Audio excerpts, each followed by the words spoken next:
Shalom, shalom, shalom naba elinyoso bipai tozwami dans les quatre coins du monde.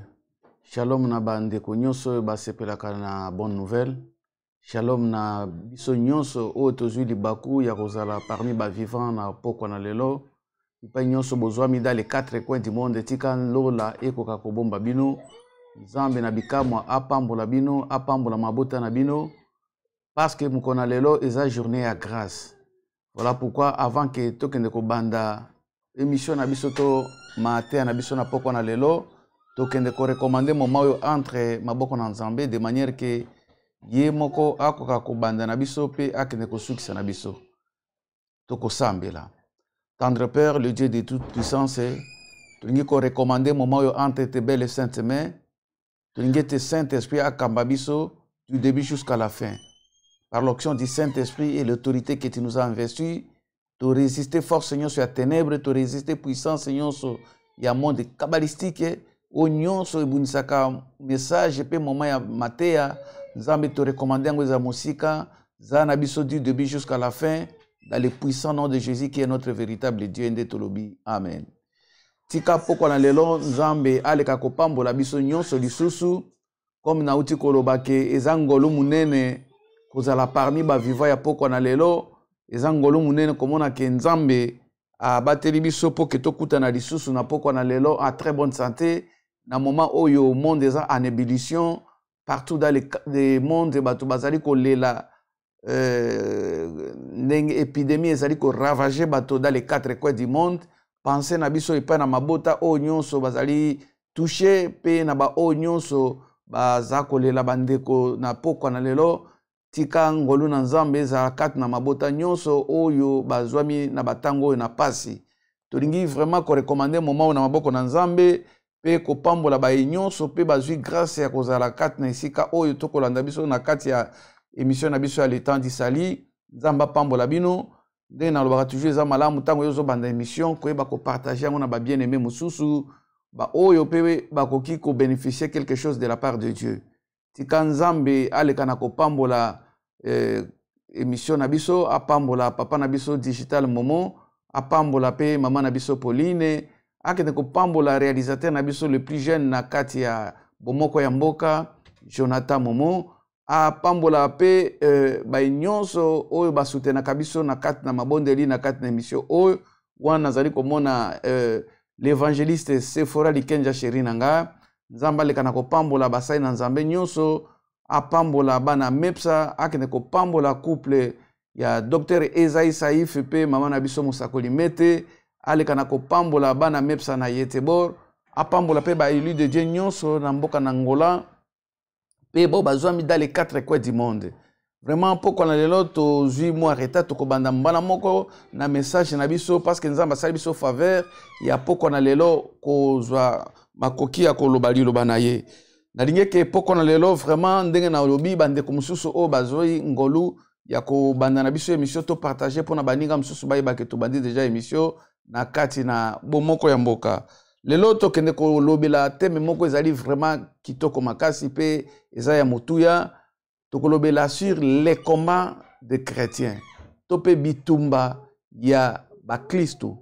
Bien-aimé, tant que tu sali kolobela bitumba ya ba Kristo parce que to lobaki ke ane ezali ane o Nzamba pesi biso pona conquête esengeli to ba ko conquérir na ba domaine nyonso ya la vie na biso. Seigneur a pesi biso pouvoir pe ba promesse prophétique ya ko conquérir na ba domaine nyonso et pour que to kota na conquête to lobaki esengeli to leka à travers la puissance du Saint-Esprit. To pe molimo santo. Soki nanzana molimo santo te to koka kosala eloko moko te. Mais il y a une réalité où ezali na kat na biso pe na kat na bandimi o tozali komona na mangomba pe bipai nyonso tozali kotambola ke ba chrétien mingi to bana Nzambe oyo bayambi Christ comme mokonzi pe mobikisi bazana kati ya ba promesse bazana kati ya ba promesse prophétique ya Nzambe mais tozomona ke ane mobimba tango ezali ko banda jusqu'à la fin toke ko silisa ane bato batikali kaka na ba promesse mais pour ba kuzwa ba résultat ba promesse prophétique eza pasi mingi bakoya koloba ke peut-être Nzambe azali moto ya lokuta parce que tango azwaki ba promesse amoni yango ko se réaliser te alors qu'il y a des réalités où tozali ko affronter na kati na vie chrétienne D'abord, combat, ndenge na lingi ko définir yango, ezali une lutte oyo moto akoki kosala na monto mususu to na bato mingi mbala moko. Lutte oyo moto akoki kosala, ekoki kozala kaka pona ba Kristu te, ekoki kozala meme pona ba pagano, ekoki kozala pe pona tina na ba nation, bakoki pe kokota na combat. Donc combat ezali tout simplement bitumba oyo moto azali kosala, bitumba moko violent, to conflit moko violent entre mabota to entre bato mibale to parti mibale. Pour que tango bato bazali ko s'opposer suka suka e benda kabako kaka na bitumba. Alors biso to bengami ba chrétien ngi koloba ba union so ba yambi Christ comme mokonzi pe mobikisi ba oyo bazali ko mener une vie comme Christ, ba bengi bango ba chrétien. Bato oyo bazali ko landa doctrine ya Christ, bato balingi kozala modèle ya Christ, ba benga bango bazali lokola ba chrétien. Voilà pourquoi na lelo tokende kotala bitumba oyo ya bato ba bengami ba chrétien. Bien-aimé, ezana bandeko mingi babosa na kalikambo oyo ya combat spirituel to combat ya molimo. Okomona bato mingi soki azali dans le confort, soki azali na kati ya bomengo, soki azali na kati ya ba bien matériel, akobosa na ke bitumba ya molimo ezali une réalité. Yango okomona bato mingi ya koloba ke biso tokoki lisusu kobunda te parce que Christ asi abunda pe azwa elonga.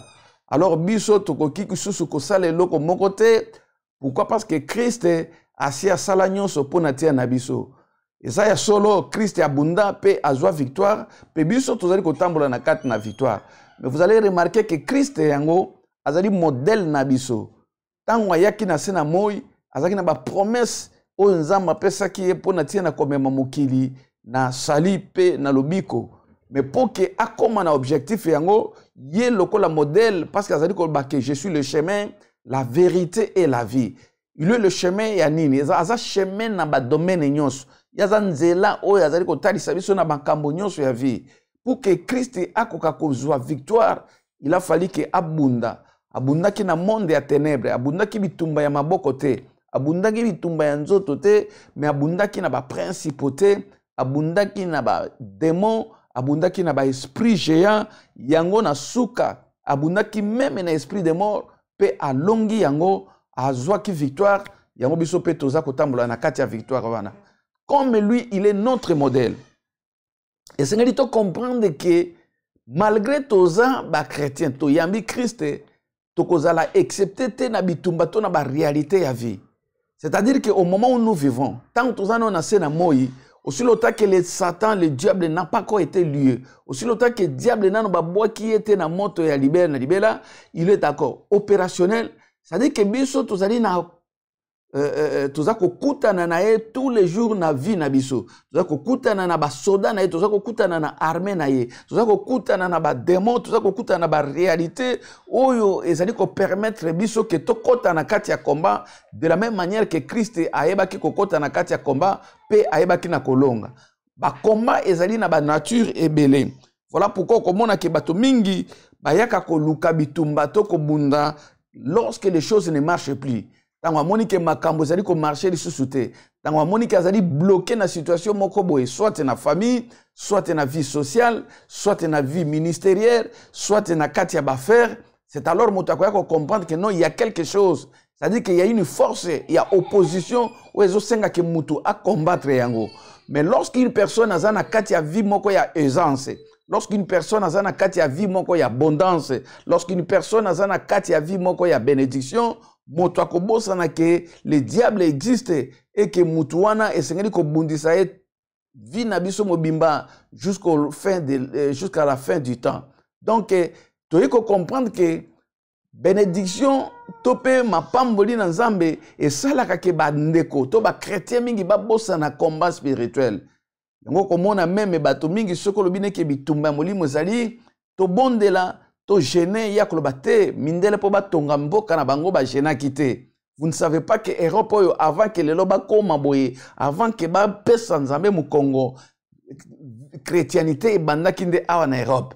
Bangonde bayambaki liloba oyo avant que biso na Afrique to eba na kozwa yango. babandaki kosambela bango nde babimaki ba missionnaire liboso pona komema évangile na monde mobimba. Mais tango bazui abondance, effectivement lokola na uti koloba tango moto akomaka na abondance, moto akobosana ke il faut combattre. Moto akopesa nzambe mu Congo, moto akangami siko na Satan pe na ba réalité ya mokili. Pourtant biso ba na nzambe tokoki kolinga te ke tozela makambo tango ekobi pasi bongo toyeba ke nous devons combattre po toyeba ke diable azali koexister po toyeba ke atelemelaka ba chrétien. Tolingi kosala apologie à diable te tolingi kopesa satana lokumu te, mais triste réalité ezali que le diable existe bel et bien, armé nae azali toujours pe ba démon bazali. Voilà pourquoi tokokende kotanga na mokanda na Éphésiens chapitre 6 le verset 12. Éphésiens chapitre 6 le verset 12, je lis au nom de Jésus-Christ. La Bible dit ceci: car nous n'avons pas à lutter contre la chair et le sang, mais contre les dominations, contre les autorités, contre les princes de ce monde des ténèbres, contre les esprits méchants dans les lieux célestes. Parole du Seigneur. Écoutez bien ce que la Bible nous dit dans le livre Éphésiens chapitre 6 et le verset 12. Nous n'avons pas à lutter contre la chair, mais contre les dominations, contre les autorités, contre les princes de ce monde des ténèbres, contre les esprits méchants dans les lieux célestes. Ça, c'est une réalité, bien-aimée. Réalité où tokoki kosala semblant na yangote. Malgré que nous sommes des chrétiens, malgré que nous allons à l'église, malgré que nous sommes des hommes de Dieu, mais il y a une réalité que bitumba ezali. Et que na kati ya bitumba na la Bible dit que nous n'avons pas à lutter. C'est-à-dire, nous devons lutter. Nous devons lutter. Donc, lutter pourquoi? Parce qu'il y a des princes de ce monde. Il y a des dominations. Il y a des esprits méchants dans les lieux célestes. Bitumba na biso, il faisait une réalité. Pourquoi? Parce que tozana ba prince, tozana ba démon, tozana ba principauté, tozana ba catégorie ba démon o bazali ko bundisa ba chrétien. Bazali ko bundisa ba na nzambe, bazali ko bundisa mokili na ba domaine nyoso, malgré que tozo kene na église. Le diable yepe akota kana kati église à travers ba envoyé nae, à travers ba messager nae, à travers ba esprit méchant. Bazali ko landa ba chrétien partout. Ba ko landa na église, ba ko landa na ndako, ba ko landa na voyage, ba ko landa esprit a voyage sans visa. C'est-à-dire que bisika nyoso yo koki kozala, bisika nyoso chrétien koki kozala. Bitumba ezali kat na bisika wana.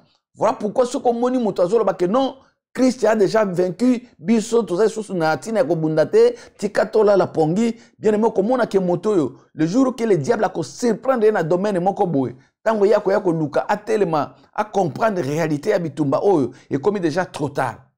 Soit le diable a ko achever, soit le diable a ko commisser na suka et il faut zo ngolu komona ke oya kozwa siko grâce ya kotelema po ke obanda kobondela to banda kobunda. Bien aimé, soko ozali na kati ya confort kokanisa te ke ozali épargné na bitumba ya se na moi. Soko ozali na kati ya bomengo kokanisa te ke ozali épargné. N'importe quel moment de la vie, le diable peut venir te combattre. N'importe quel moment de la vie, ba envoyer ne ba koki ko surprendre yo.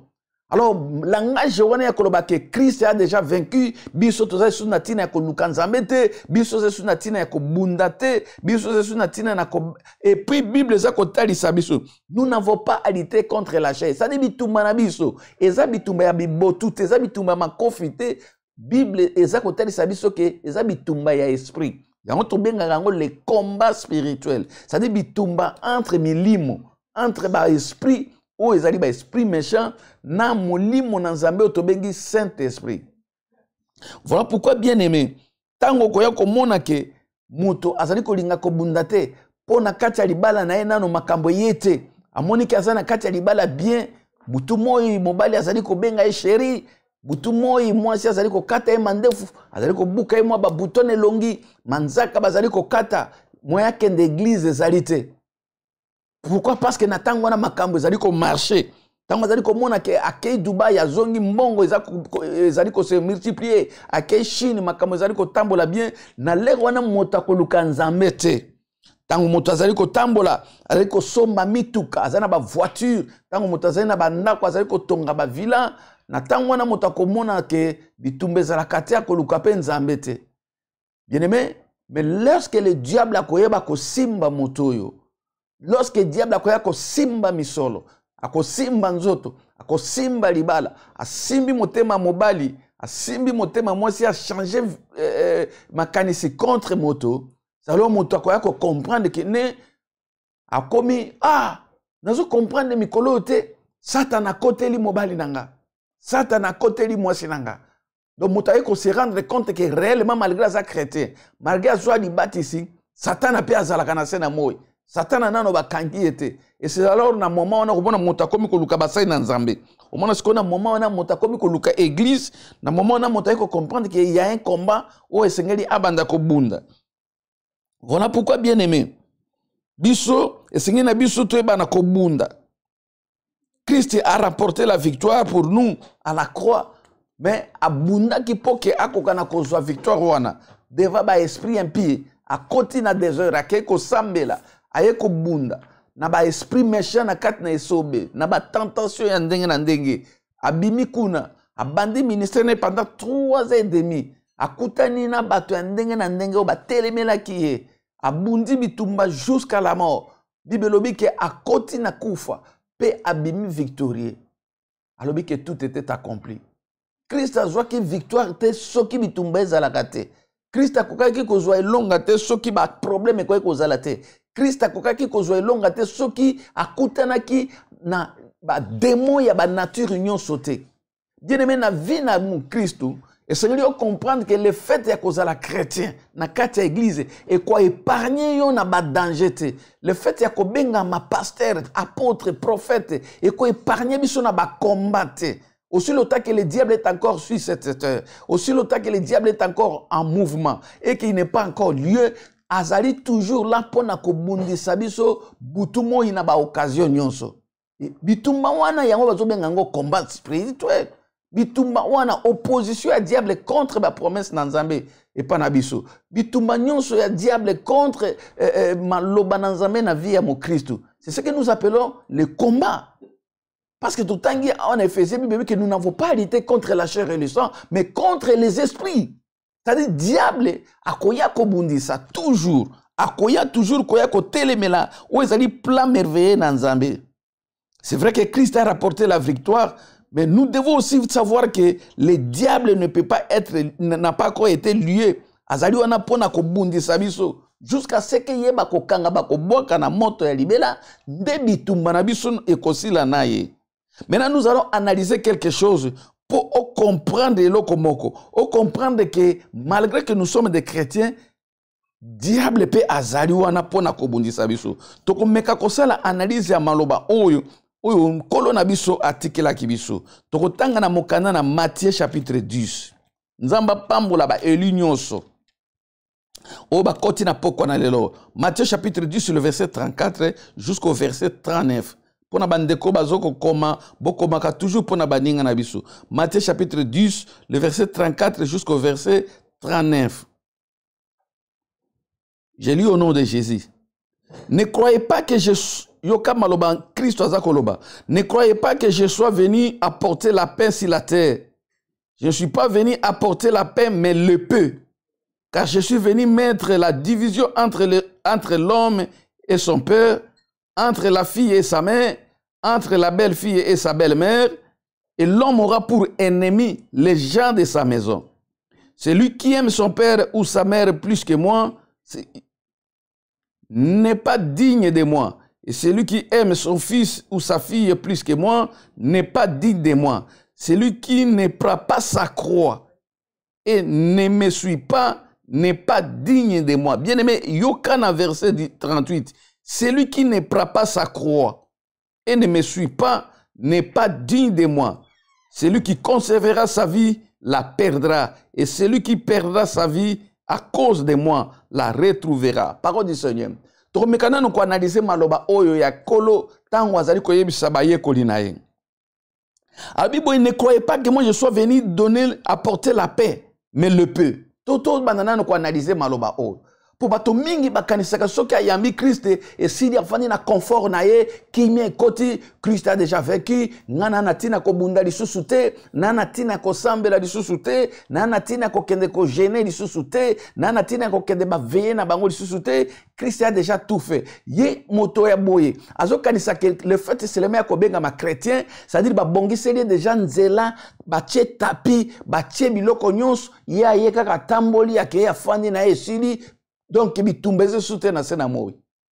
Mais Christ a ekoloba na biso, bokanisa te na eko tika bino na kati ya confort wana, ya kimia ovandi parce que ngana sina bundaki yope ofanda ndenge wana. Abi moi je suis venu avec le paix, apesi biso pe mopanga.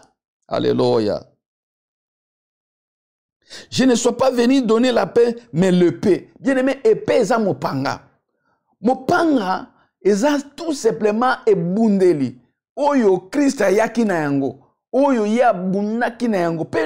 Même epée oyo Christ asalelaki atikeli biso akeneki na epée wana te. Christ abandi ko bunda bitumba liboso a livré grand bitumba na diable. Tango alinga banda ministère na ye. Juste ko bimana kati ya baptême, Bible dit que poussé par l'esprit, le Seigneur est allé prier et jeûner pendant 40 jours et 40 nuits. Et c'est là où il a livré Bitumbane à Liboso. La Bible dit que l'ennemi est venu, le diable est venu, il a banni qu'on combattre, il a banni qu'on tenter. Le Seigneur a combattu avec la parole. Et c'est cette parole qui est le peu de Dieu. Bitumba ya molimo. Christ a bandaki yango Liboso, a banni qu'on bundana liloba nanzambe.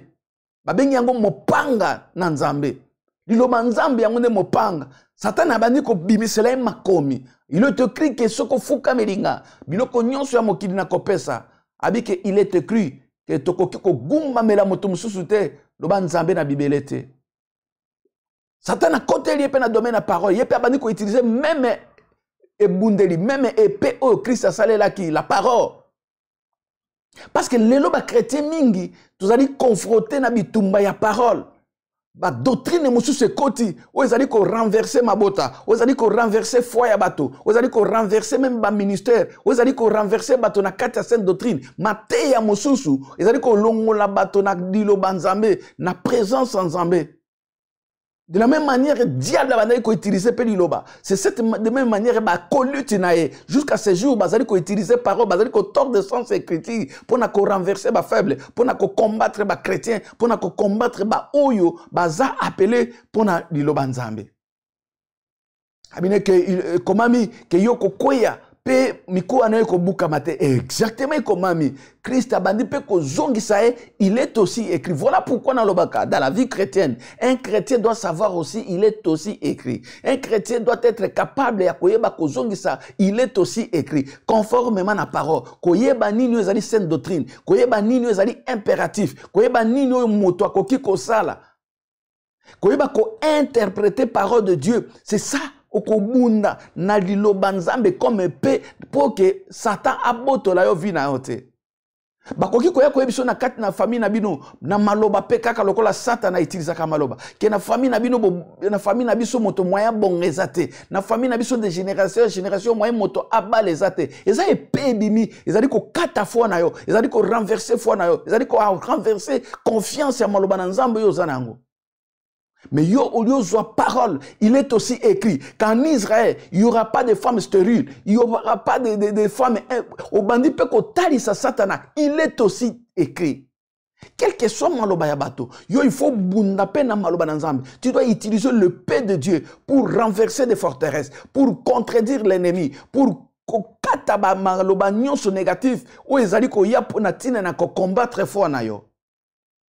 Bien aimé, ceux qui sont chrétiens, oyebi ko bundate à travers maloba nzambe, vi na yo e kozala renversé. Yo mona moto, il suffit seulement Satan lancer liloba moko, soit dans na ba coutume, soit dans na ba famille, soit dans na ba camarade, ba boakeli liloba moko est pessimiste et lembisi mba moko atiki même ko sambela. Akimi église, ayini ba pasteur. Pourquoi? Parce qu'il y a une parole te. Azana epete o ekoki ko renverser moini o ekoki ko telemese na kat na bitumba mais yo loba que quand les choses marchent biso to ko bunda te parce que Christ assez alongaki. Bien aimé, yo kama kambo na verset 36, Bible dit et l'homme aura pour ennemi les gens de sa maison. Bitumba mosusu moto akoki kozwa même na libota na yo. Bato ba yebi yo. Bato ba yebi yo malamu ndenge sokola. Bakoki ko utiliser pe maloba. Oye koki ko baby sa vie na yo. Oye koki ko baby sa venir na yo. Oye koki ko baby sa foyer na yo. Moyini na moto, moto ya ndako na ye. Moto aza pembeni na ye. Moto ya yebi ye malamu. Ye wana nde moyini no liboso. Parce que azali ko mona évolution no na kati ya vie. Azali ko mona makambo ndenge azali ko marcher. Bongo ko bwakelo maloba. Oye ko lembiso mbala moko. Na verset 39 Bible lobi. Celui qui conservera sa vie la perdra. Bien aimé, pour conserver vie. Eza bitumba. Eza bitumba. Et celui qui perdra sa vie à cause de moi la retrouvera. C'est-à-dire que moto ezali ko bunda pona tina na Christ yenda ko batela bomo na ye. Yenda ko batela mapamboli na ye. Yenda ko batela ba promesse na Nzambe. Mais oyo aboyi na ko bunda afandi na enye. Alors que Christ a bunda ngana ko sambela te.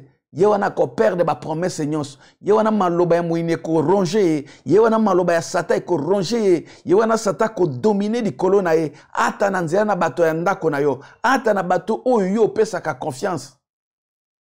Ya wana na poko na lelo ndeko. Na ninge ke mutu moko ayeba yango ke vie eza bitumba. Soko bundi pona o batela yango à travers le peu de Dieu. Bongo yo ko conserver vie na yo. O ko conserver vie ninge koloba. O ko conserver ba promesse nyonso prophétique Nzamba pesaki. Pe o ko mona yango ko banda ko se réaliser. Si seulement o ko utiliser maloba na Nzambe lokola mopanga, lokola arme pona ko combattre, pona ko bunda. Oui, bien aimé, esengeli mo Kristo atelema abunda. Malgré que Christ abunda ki pe alongi, biso tozali ko continuer combat wana parce que tozali ko bunda ndenge Bible talisi biso na ba démon na mi pepe mabe. Jésus-Christ nous a laissé le paix, lokola arme pour combattre avec ça. Dengi ko ba maloba na ye. Nous tozali na vie moko ya combat bande konangai. O esengeli to bunda butu pe moy na bomo ina biso. Tozana ba bitumba na niveau nyonso.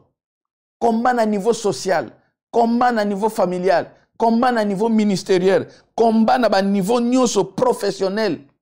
Bitumba na zia na mosala, na bitumba na zia na libota. Omona makambo za ko marchete, mais nous sommes des chrétiens. Satan zali toujours koya ko bundisa. Vous ne pouvez pas me dire que soko komi chrétien, Satan moya bundisa libota na ezalité. Vous ne pouvez pas me dire que soko komi chrétien, Satan moya ko bundisa misala na ezalité. Vous ne pouvez pas me dire que lokola Christ a longaki moya Satan bundisa ministère na yo ezali sous-souté parce que Christ a déjà vaincu. Le diable est là en personne bien-aimée. Ndenge na uti koloba.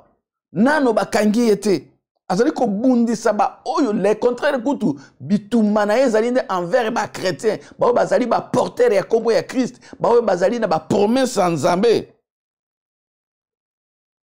Et puis komba wana ezali ko épargner mutu moko te. Ozala mo Kristu te. Ozala mo konzi to ozala mo bola ozala mwasi to ozala mobali yema ke bitumba wana ezali ko engager mutu nyonso. Diable apona ka catégorie moko te sociale ya bato o ya koki ko bundisa. Azali ko bundisa bana, azali ko bundisa mikolo, azali ko bundisa bampaka, azali ko bundisa bilenge, azali ko bundisa ba politicien, azali ko bundisa mutu nyonso. Donc ezali bitumba na catégorie ya bato moko te oyo mutu akoki koloba ke ngai na koki ko bunda te. Soko bandi ko mona makambo ezali ko marcher te mais ozana kati ya ba promesse bien aimé eza plan na Nzambe te ya que l'ennemi muta bundisa ka ba plan na Nzambe kat na ba na Nzambe et tango ezali ko bundisa on appelle ça bitumba combat babenga yango te aisance babenga yango te ke kimia non quand les choses ne marchent pas c'est eza bitumba tango ozomona ke makambo ba promesse nyonso Nzambe apesa ki ezoko kisama te mais ça s'appelle comment bitumba. Et Seigneur, nous n'avons pas à lutter contre la chair et le sang, mais contre les esprits méchants, contre les dominations, contre les esprits dans les lieux célestes. Yango anande biloko biso tozali ko bunda na yango bien aimé. Nayebi ke ndenge ozali wana, malgré que tozo kende na église, il y a des choses qui ne marchent pas dans ta vie. Il y a des choses où yoza komona ke eza kosimba te. Mais yango wana nde bitumba te. Moto nini nani wana za kosala parce que yoza mwana nzambe. Oza na kati ya ba promesse. Nzamba bi que je connais des projets que j'ai formés sur vous, des projets de bonheur et non de malheur. Mais maintenant s'il y a le malheur, vous croyez que ça nzambe moto za ko permettre yango? Il y a l'ennemi, yé motazali ko yé na ba l'air kat na biso, yé motazali ko yé ko ledisa biso, yé motazali ko empêcher ba promesse prophétique nzambe pour que ça s'accomplisse. Ya mwana sengeli bien aimé au monde, ndenge nini makambo zali ko saleba. Yoka ndenge liloba na nzambe zali ko talisa biso, na poko na lo bien aimé, tango za komona ke makambo za ko marcher te, biloko yo zo komona za ko marcher te, yango wana nde eza ko benga mabitumba.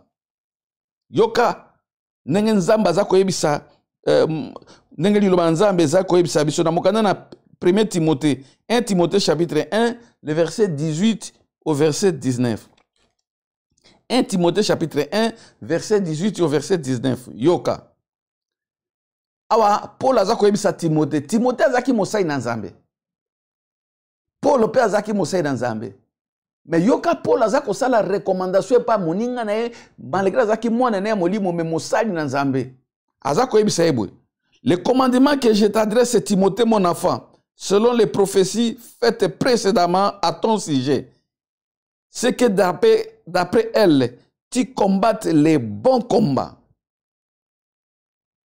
Azali koyebisa Timothée que recommandation nazali ko adresser pa na Timothée mwana na ngai. Oye bango selo bisakoli o na yebisaki déjà liboso eke ko bosa na te ko bunda bitumba ya malonga.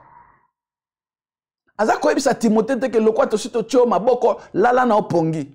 Christ asa longa ki déjà na croix. Aza ko yebisa Timothée te ke non si les choses ne marchent pas eza na volonté en Nzambe. Aza ko yebisa Timothée te ke soki yen esprit de mort ekoti na libota komitungisa te Christ asa longa aza na bomoi. Aibisaki Timothée te ke soko zoko mona ke ba faire eza ko marcher te elingi ko ba keza volonté nzambe yo il faut kufa pauvre. Non. Abi d'après la prophétie, tu dois combattre un bon combat. Bien aimé, si les choses ne marchent pas, condiment échec ce n'est pas dans la volonté de Dieu. C'est l'ennemi à ça qu'on combattre paroles prophétiques, à ça qu'on combattre ma promesse nzambe. Tu dois te mettre debout et combattre les bons combats. Alors bien dans verset 19, en gardant la foi et une bonne conscience. Habitant aux okobunda, battez la condiment na yo pe conscience na yo ezala kitoko. C'est-à-dire aux en reproche mon côté que kati na yo ose suna nzambe te. Foi na yo ezala saine, foi na yo ezala toujours dans le Seigneur. Tant aux okobunda, aux en reproche te na conscience na yo. Oyeba ke makambo ezoko komelanga na convaincre ngo parce que na kati na nga ya Christ. Mais ce qu'on a bunda et que conscience nous a chargé, aujourd'hui bah que aussi tika nzambe kala ou bien on mélange nzambe mususu au côté na occultisme, au côté na science, bien aimé conscience nous a ko reprocher yo, mais osa déjà na domaine ya Satan, boza na royaume moko. Mais ce que Monique osa ko bunda, conscience nous a tranquille, sache que victoire est certaine, sache que nzamba kotika yote. Yango na ngina ebisa eli moko, oyo conscience est tranquille, quelle que soit dimension ya bitumba, quel que soit makambo ndenge za koyela yo, conscience non lokole est tranquille et ko zo tambola na nzambe, na ebiso ke okobima toujours vainqueur parce que Christ a nous l'espérance de la gloire. Mutunyo soit kobunda avec conscience tranquille. Mutunyo soit kobunda qui a na quatre na fois akobima toujours victoire et na déclaré victoire on a na vie ya elinyonso. Wazali kobunda na conscience tranquille. Wazali kobunda azana reproche na motema na ete. Azana remords moko na motema na ete. Poko na lelo nzamba apeso victoire dans le puissant nom de Jésus-Christ. Quel que soit niveau ya bitumba satana zako ya nango. Bien-aimé tellement obunda avec conscience tranquille. Ce que Monique conscience nous a chargé, dans le bakango toujours bipaigno sur dans les quatre coins du monde. Il y a encore des réserves de Dieu. Ba sen nzambe bazali luka bato nzambe kende ba sambe la pona tina na yo. To benga biso na numéro o ezali koleka na bomoko mboka, benga toko yambo na téléphone, toko taliso nino koki ko sala po o se réconcilier na nzambe de manière que obimaka toujours victorieux. Parce que ce qui Christ aza kati na yo, conscience nous ezali tranquille bien-aimé, na kat na kondima na yo, okozwa toujours victoire. Dans le puissant nom de Jésus-Christ. Na poko na lelo. Nangina yebisa motomoko. Ke nzamba ko tambwisa ba Eli. Na mbula oyo. bitumba nyonso ozali koya lokolo oyebi kisi te lokolo oyebi ndako ya nganga te lokolo oyebi bamarabu te elongo eza na ngambo na yo dans le nom puissant de Jésus. Mais oya koluka abatela vie na ye na banzela ya banganga oya koluka abatela bomengo na ye na nzela ya bamarabu oya koluka abatela succès na ye na nzela na bakisi na balivre magique ndenge Bible elobi celui qui voudra sauver sa vie la perdra soki yo koluka obatela nde bomengo na yo na nzela ya bakisi yebaki okobongisa yango ainsi dit l'Éternel. Mais oya komona ke malamu kutu na zanga nyonso ya mokili mais na zanga Christ te na zanga bamituka mais na zana Christ aza na conscience tranquille aza kobunda na conscience tranquille bien aimé kola kozongiselo ebele koleka o satana linga simba koleka o satana simba ki mikoleleki koleka o satana simba ki bambuleleki yango wana ane oyo nzamba zongisela ba eli nyonso biloko nyonso satana botolaki ba nyonso baza na conscience tranquille bo bazali kobundela nzambe na conscience tranquille nzambe na bikamwa ayeba na kopambola bino moto lokola David azaki un grand politicien mais azaki toujours kobunda na nzambe okorebake ke basakoli mingi basroi mingi na tango na kala avant ke bakende bituma na Israël bandai toujours ko consulter basali na nzambe bazaki ko consulter nzambe à travers basali na ye kotuna est-ce que tokende bitumba tote bandai ko sa na nzambe yango David alobi j'étais jeune j'ai vieilli je n'ai jamais vu un juste abandonné ni sa postérité mandia du pain. Alingi koloba ke justice nzambe ezaka na ngamba bato baza ko bunda na solo bato baza na conscience chargée te bato baza na conscience tranquille pe baza na foi ferme na kati na Christ bato oyo quel que soit bitumba bango bakobima victorieux bien aimé yeba yango ke nyonso yozo sala pona nzambe nzamba kotika yote. La Bible dit que car l'Éternel n'est pas injuste pour oublier l'amour que vous avez montré pour son nom ayant rendu et rendant encore des services. Yeba ke misala nyonso sela nzambe. Le Dieu là n'est pas injuste pour abosana. Raison pour laquelle le Seigneur est toujours ferme na kat na foi na yo. Et loko mon côté eya ko longola yo bien aimé na kat na kondima. Eya ko longola bien aimé na kat na ko tambola na Christ. De Timothée chapitre 2 le verset 5. Yo kanenge Bible za koloba. Ba souffrance nyonso yo za komona. Mukolo na lelo poko na lelo eza poko ya lifuti o nzamba lingi ko pesa yo na 2 Timothée chapitre 2 le verset 5 Bible elobi boy et l'athlète n'est pas couronné s'il n'a pas combattu suivant les règles. Alléluia. L'athlète n'est pas couronné s'il n'a pas combattu suivant les règles. Yoka Bible ndenge zoloba mutu po azwa keni mutu po azwa récompense mutu po azwa médaille. Il doit combattre. Na kati ya combat, il y a des règles à suivre. Oui, comme ça, la question qu'on l'a dit, ba principe, on l'a dit, ba règle, wana, nde yo ko zwa couronne. Bien aimé, na vie chrétienne, pesa bongo.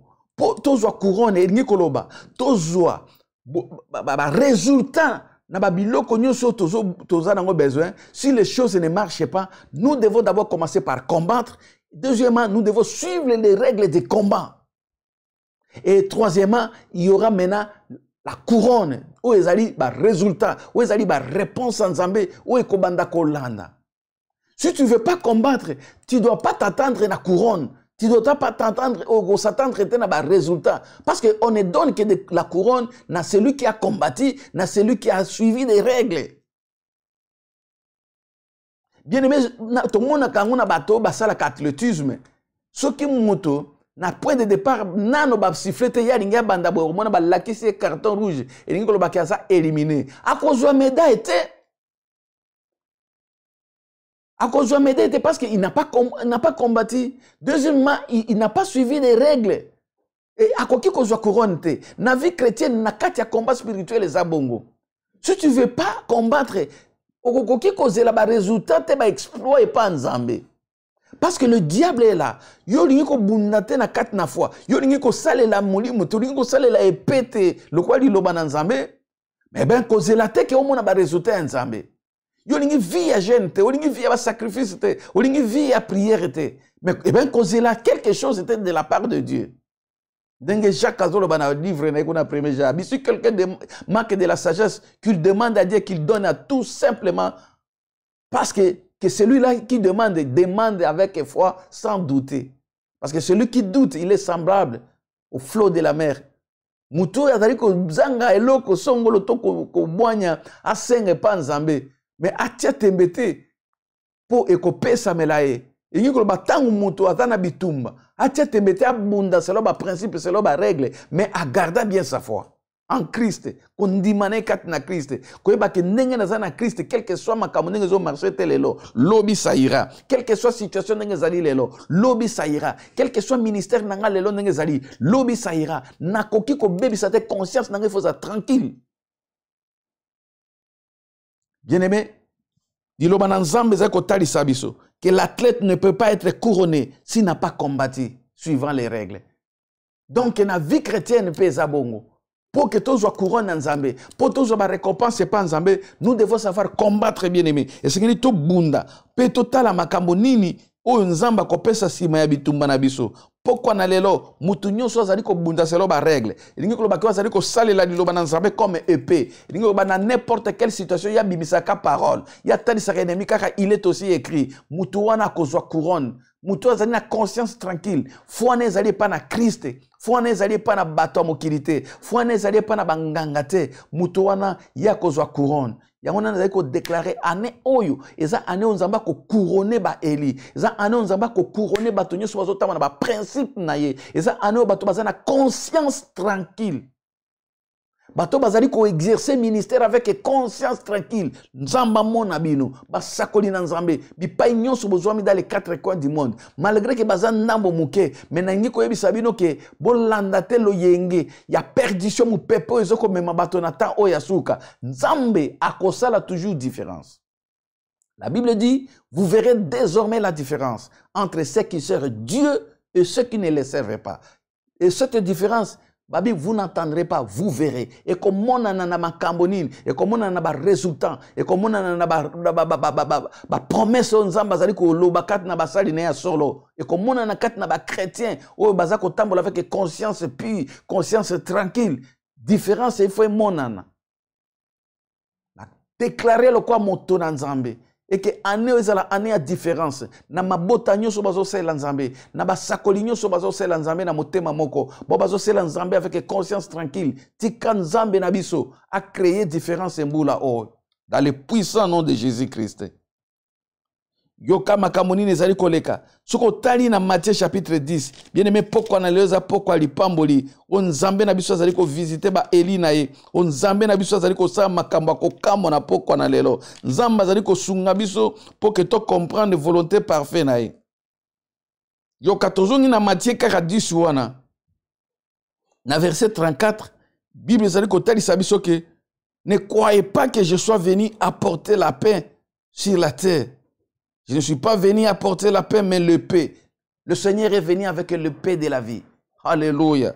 Bien-aimé, mopanga oyo, okoya komona ke, et yangonde zali ko sala ke biso to garder. Alobi ke, effet na yango, ezali ko pesa bato vie, na ba oyo ba mona ki ke balingi ba perdre vie na bango. Ba oyo ba mona ki ke balingi ba perdre bozui na bango. Ba mona ki ke balingi ba perdre kimia.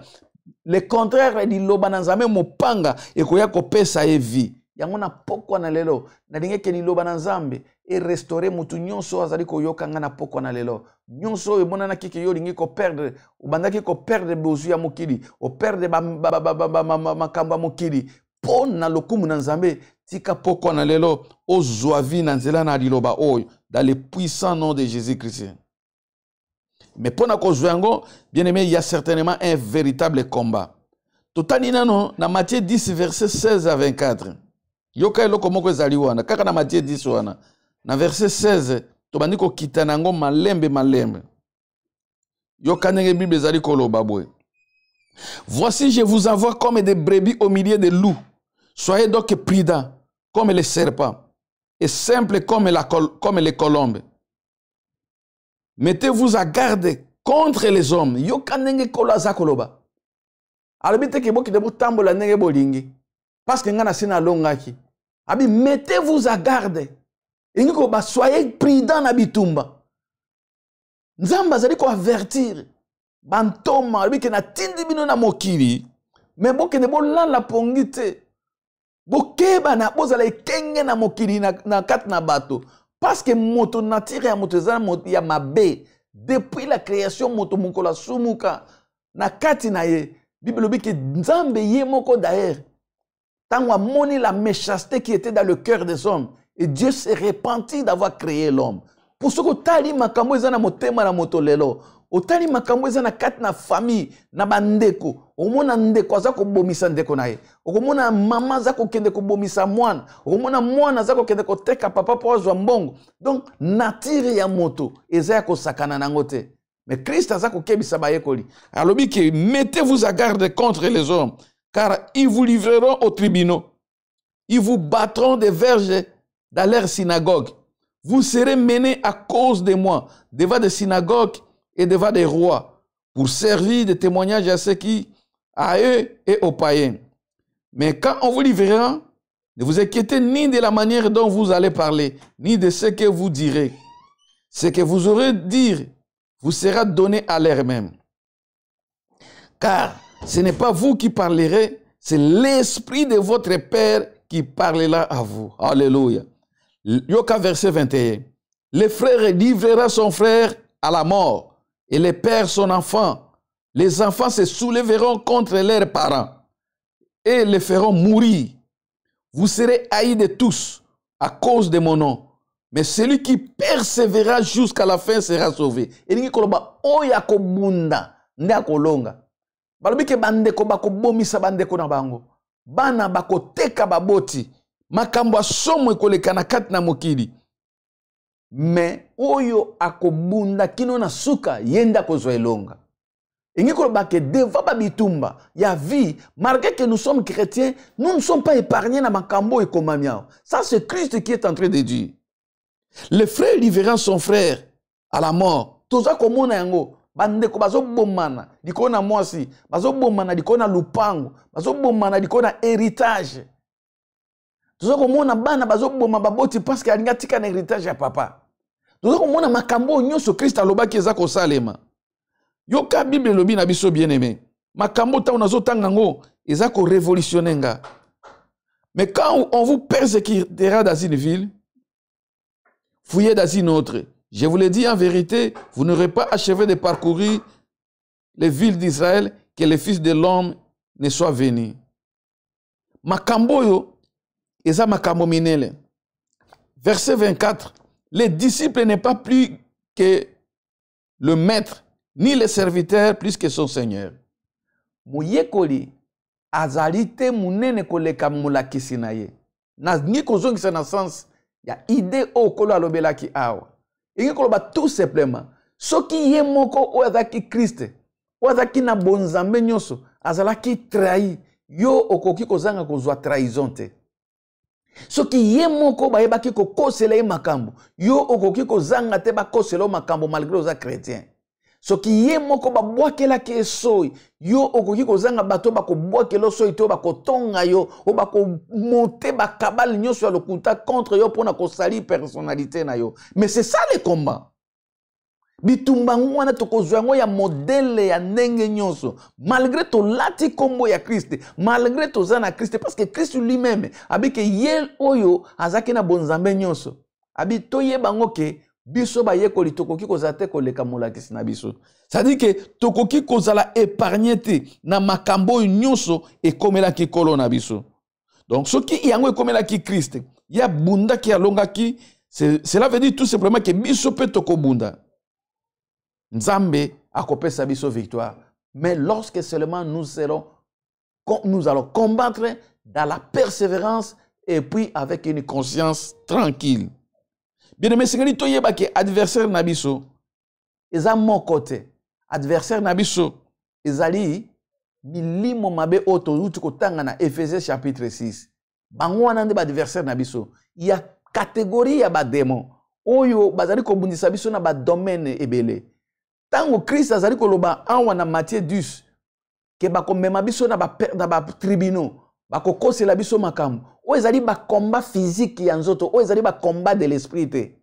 Mais na Ephésiens kuna de tomoni combat de l'esprit. C'est-à-dire que chrétien azali na combat spirituel pe azali na combat physique na nzoto. bitumba mosusu tokobunda yango na nzoto boye c'est-à-dire tokosentir yango na nzoto elingi koloba te ke tokobunda yango ya makofi mais ozosentir yango na nzoto na yo pauvreté ozosentir yango na nzoto na yo maladie ozosentir yango na nzoto na yo makambo mosusu eza bitumba ya nzoto bamemi yo na justice batio na boloko nzoto nde moto ezosouffrir wana eza molimo te bakoseli yo makambo bazali kohumilie yo na kati ya ville babandi kokosela oki yo ozaka ndoki eza nzoto moto eza koyoka soni baza komemisa opprobre na makambo oyo oyebi mutu na makolo te eza nzoto moto eza koyoka soni bitumba wana yango Kristo alobi soki bakomema bino na bitumba meme ya nzoto bozala na persévérance po ngasi nalongaki mokili ndenge nayebisa ndeko moko oyo baza kobundisa na nzoto oyo babotoli mobali oyo babotoli bozwi na yo oyo bazali konyokola na nzoto bazali kotonga bazali kohumili yo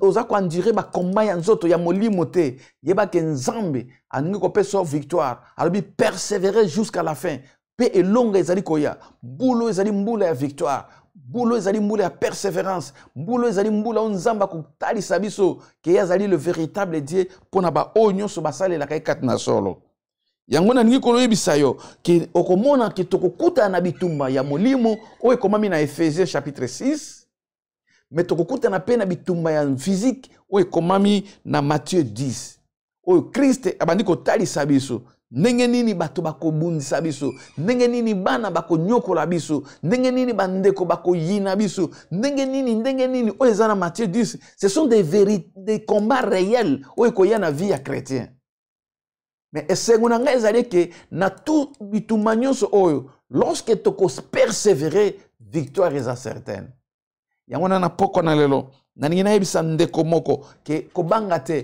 persévérance yango moto ekopesa victoire persévérance yango moto ekopesa elonga tokende kotanga na mokanda na Jude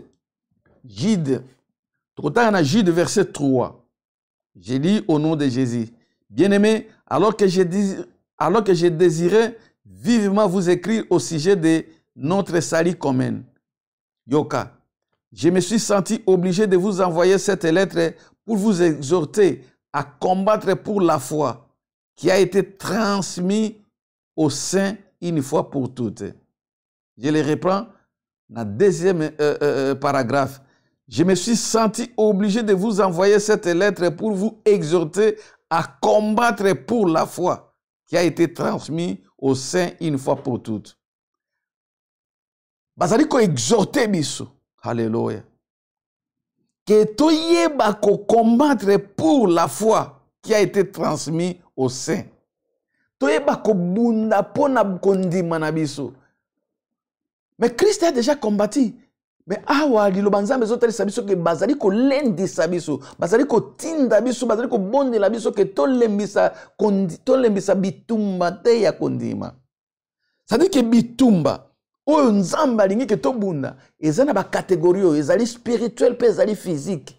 C'est-à-dire que diable akoki koya kobundisa yo na kati ya nzoto pe akoki kobundisa yo na molimo. Mais ce que persévérer na kati ya mabondeli, na kati ya kondima na yo, na liloba nzambe, yo nde moto kozwa victoire. Bien-aimé, persévérance ezali soutien munene pona chrétien, ezali eloko munene pona ba nyonso oyo bazali kosalela nzambe. Alors, pourquoi biso tsengeli to combattre? Esengeli to combattre tout simplement parce que makambo nyonso touti kotanga ezali loba na nzambe. Nzamba azali kotinda biso to combattre. Nzamba azali kotindika biso te ke tolala pongi. Nzamba soki na ba domaine nyonso ekoya ezala bitumba nzoto to bitumba molimo to persévérer na kati ya bitumba victoire ekozala. Na poko na lelo bien-aimé kokanisa te lokola ndenge nzamba pamboli nano yo eke yo nano moni bitumba oyo te oyoka kaka baninga na bitumba kokanisa te ke sata kobanga ekoza na tongo moko komona kosimba libota na yo na nzoto pe na molimo kokanisa te ke makambo yo za komona na ba famille mususu ndenge ezali kokota na ba famille mususu kokanisa te ke yo zali épargné losilo ta koza na se na moi tongo moko ekobeta na ndako na yo koseka te baninga mususu o bazali ko souffrir na moment oyo o bazali na kolela kokanisa te ke bango nde babongi na souffrance yeba ke tongo mosusu okoki kozala surpris soki yo telemi te na kati na bitumba yango na poko na lelo nzambe azali ko promettre biso ke tokota na kati ya bitumba parce que nzambe alingi kopesa biso elonga. Persécution nyonso ya baninga, souffrance nyonso ya baninga, ezali ba réalité ou ezali kotinda bato po bakende kobunda pe bazwa victoire. Bien-aimé, komona ndeko na biso oyo azalaki mosali na nzambe munene oyo bandaki kotambola na kobanga nzambe, ndeko na biso Job, bakamarade na ye babandaki koseka ye. Tomonaka mbala mingi soki moto problème ekomeli ye, soki makambo ba famille mosusu les choses ne marchent pas, okomona meme bato oyo bazalaki pembeni na ye bato ya liboso koseka. Yoka bakamarade ya Job. Job était un homme intègre. Job était un homme qui craignait Dieu. Mais epekisaki Satan te asimba ye. Malgré qu'il y a autorisation à Nzambe, mais le diable est venu quand même à simba nzoto na ye. Asimbi bana na ye, asimbi bozui na ye. Mais azaki un homme craignant Dieu. Nzamba yebaki ke ata Satan akokende ko simba nzoto ya akosimba Job. Job akoki ko céder te. Pourquoi? Parce qu'ayebaki engagement ya Job epa na Nzambe. Ayebaki engagement na Job epa na ye. Ayebaki foi ya Job epa na ye. Alors il n'y a personne comme lui sur la terre. Alors tout na Satan, as-tu remarqué mon serviteur? Il n'y a personne comme lui. Bien aimé, tant que nous sommes chrétiens, il faut nous comme un niveau, il y a comme un engagement na biso, foi na biso, que ata comme kamaye, ata bitumbaye, yo ko cédete. Ata nzala ye, ata ko zanga ye, ata malade ye, yo ko cédete na ba tentation ya diable. Zengeni nzamba banda ko betela ba elito lobongo. Parce que nzamba yebaki motema na Job. Yanga lobaki sata simba. Mais okozala confondu parce que nayebi mutu wana. Nayebi niveau ya bolingo ya zanango. Mais tala le contraire. Ba camarade ya Job. O Job bandaki tamusuko kabela mbongo. Babandi ko stiola Job. Yoka na mukanda na Job chapitre 4. Boba kokoma. Boko komengo. Et puis na kolimbo la mbalamoko. Job chapitre 4 verset 1 jusqu'au verset 5. Job chapitre 11, le verset 1 jusqu'au verset 4. Job chapitre 4, verset 1 jusqu'au verset 5. Job chapitre 11, verset 1 jusqu'au 4. Yoka makambo, babandi koyebisa Job. Job chapitre 4. Bibelo bibwe.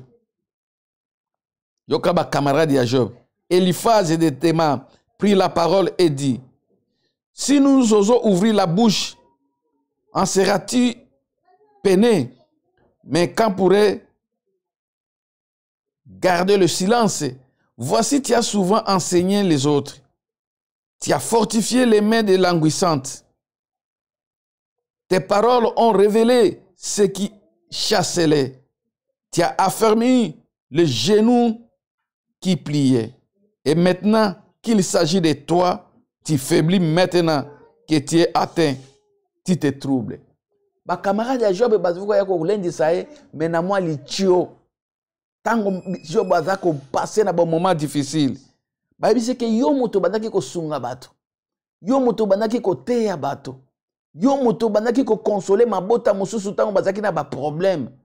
Mais lelo yangwana ekweli yo. Siko eningi ko lakisa nini? Biso tolo basiko nini? Yo tala ndenge makamango ekweli yo. Pe okomi siko troublé. Vous savez, bande komususu basepelaka na mawa, basepelaka na souffrance to na mabe ekomela baninga na bango. Akoki koya ko consoler yo, mais sima na mukongo abi azui. Ye penza azui ya kanisa kinini mikonyoso kaka au nom de Jésus, au nom de Jésus. Ye Jésus yango na ye azali wapi.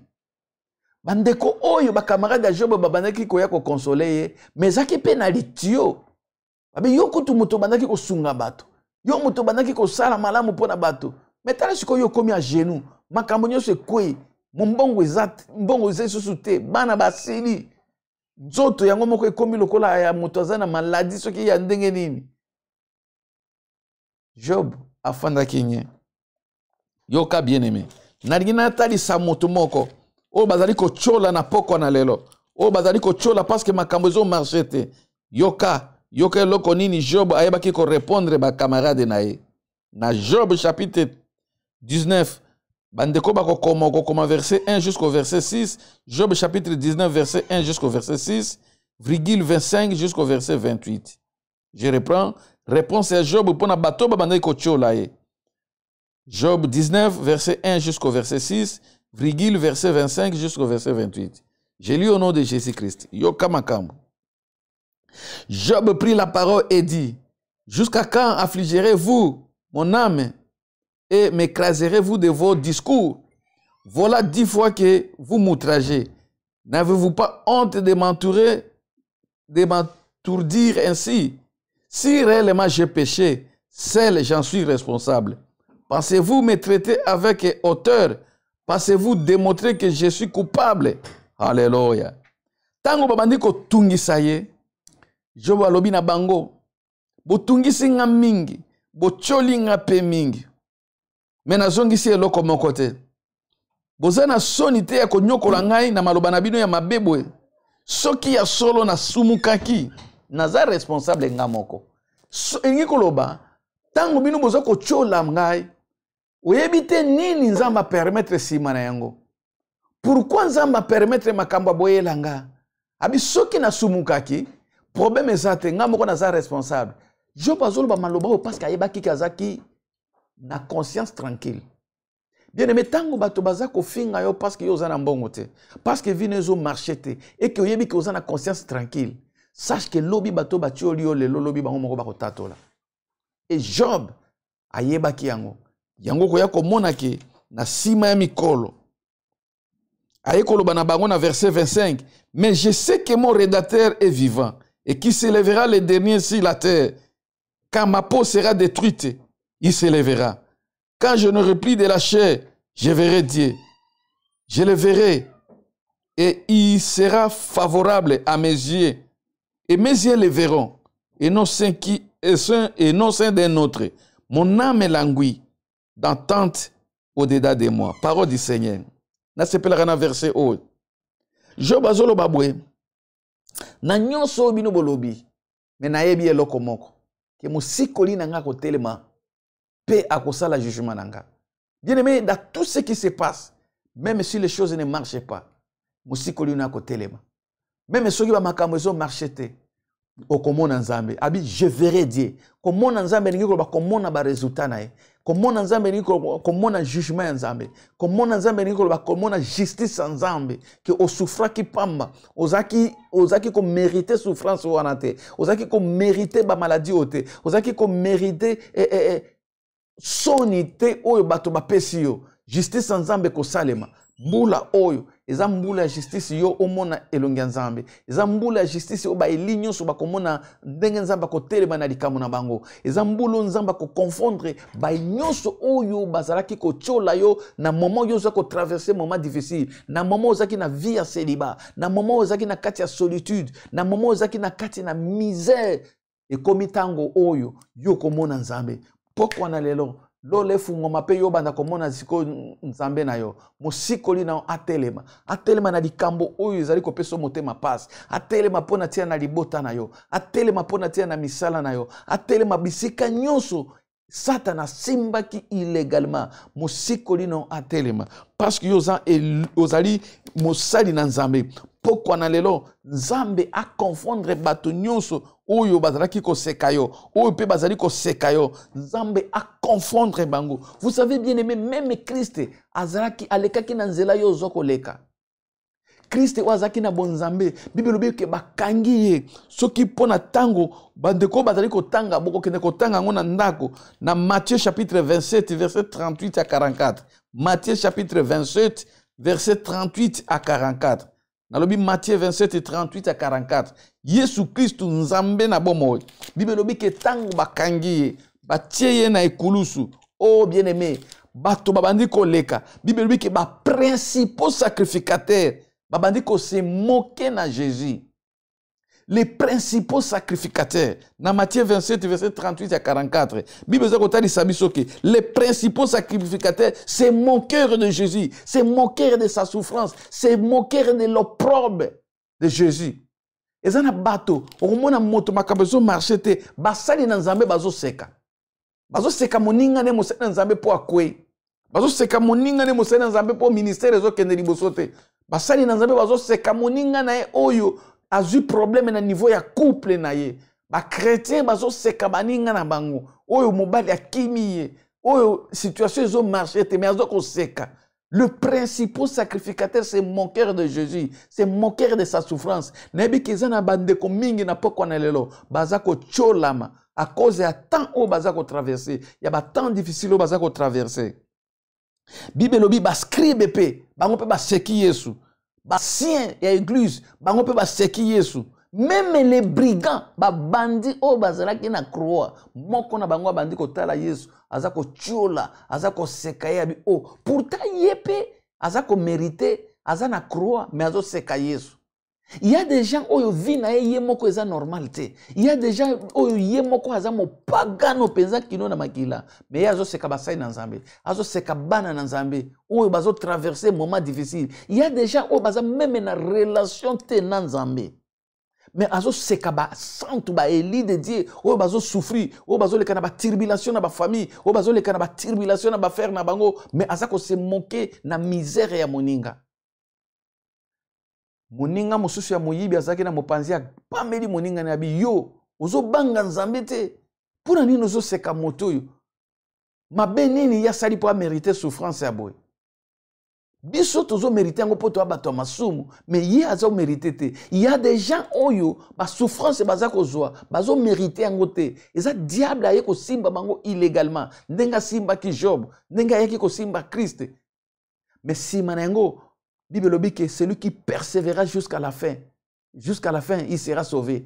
Job a persévéré ki na suka. Et to Bible to ko tali sabiso ke bambula ya suka ya Job.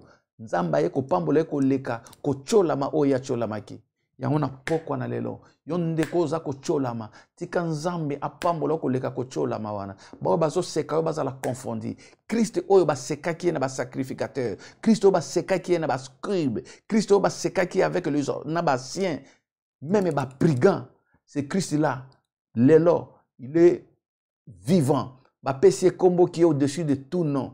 Oyo bato nyonso mabolongo nyonso na mokili na sina bakufi baza ko guma melango bien aimé Nzamba ko élever kombo na yo likona ba kombo nyonso Nzamba ko élever libota na yo Nzamba ko élever bana na yo Nzamba ko élever misala na yo ko leka ko seka oyo baseki yo parce que bitumba na biso eza ya nzoto te meza ya molimo yango na pokwa na lelo tika Nzambe na bikamo ayeba na kopambola ba eli nyonso ndenge Paul azako bisa Timothée abike Timothée mwana nanga combat le bon combat de la vie bunda bitumba na pokwa na Nzamba zali ko bisa eli moko o combattre bon combat ko tika te telema na mabondeli même les choses ne marchent pas Nzamba kaza na yo même bato bazako se moquer na yo Nzamba za na yo même bato bazako se moquer na famille na yo Nzamba za na yo même bato bazako se moquer na ministère na yo bien aimé Nzamba za na yo Nzamba za na ngambo na yo mbula oyo eza mbula ya différence mbula oyo eza mbula ya jugement na Nzambe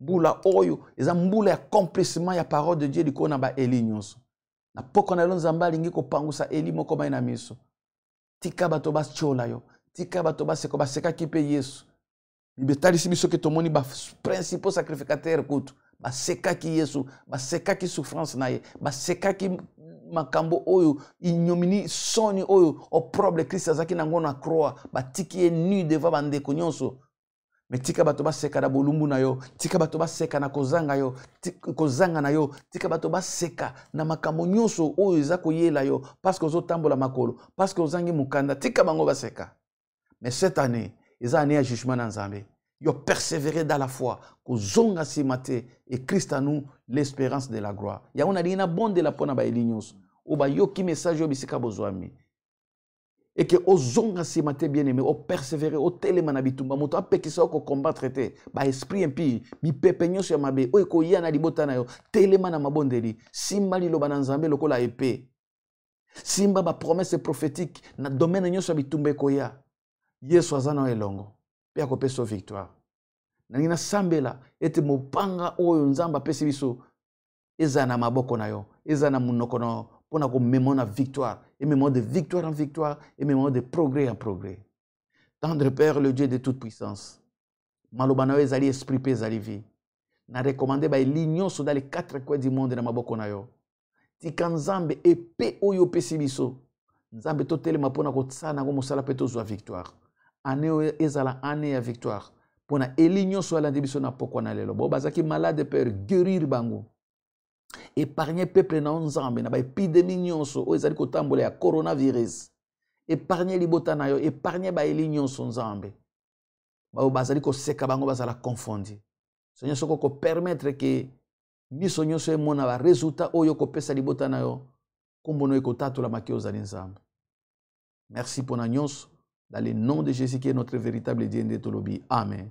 Nzambe alekana ko pambola ba eli nyonso bisika tozwami. Merci na bayo bazui tant na bango pona ko pesa lito ekoyoka maloba oyo parce que message eza message moko prophétique nzamba memi poke alinga sala justice na ba eli nyonso o bazali ko souffrir oyo bazali ko nyokoma pe ba oyo nyonso bazali ko cholama. Nzamba pambola bana nzambe nyonso bazwaki tant na bango ya kokota na bosanité chéri na ngai évangéliste Sephora Likenja nzamba kende ko pambola ye. Nzamba pambola couple oyo nalingaka toujours mingi ya basai na nzambe na benga bango ba réserve de l'Éternel. Papa na biso docteur Esaïe Saïf pe mama na biso Musakoli Mete na mboka na Hollande. Nzamba lekana ko pambola basali nyonso na Stockholm. Nzamba pambola bomoko ya mboka pe mama na biso Pauline. Pambola papa na biso Patrick, pambola mwana na biso Jonathan.